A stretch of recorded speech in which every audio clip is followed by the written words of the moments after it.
بسم اللہ الرحمن الرحیم۔ داڑھی کیسے رکھنی چاہیے؟ میں فتویٰ تو نہیں دوں گا کیونکہ میں مفتی نہیں ہوں، میں تو آپ سے کچھ باتیں شیئر کروں گا، اجازت ہے؟ اعفوا اللحا، داڑھی کو معاف کر دو۔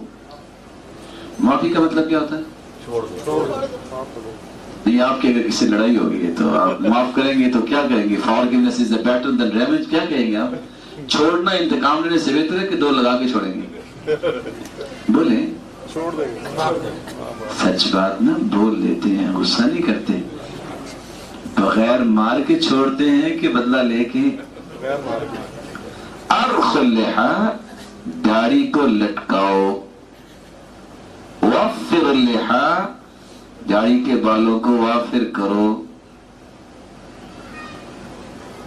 اور اس کی شرح کیا لکھتے ہیں صحیح بخاری اور صحیح مسلم کے شارح؟ اترکوها وافرا ای لا تتعرضوا لها، اس کو جیسی ہے چھوڑ دو، تعرض نہ کرو، تعرض نہ کرو۔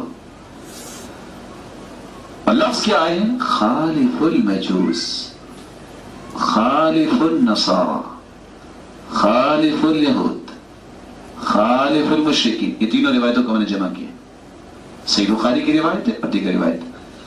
مجوسیوں کی مخالفت کرو، یہودیوں کی، عیسائیوں کی، مشرکوں کی۔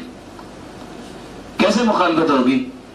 روڈ پہ نکل کے ٹائر چلا دو، یہ مغرب کا طریقہ، مسلمانوں کا طریقہ نہیں ہے۔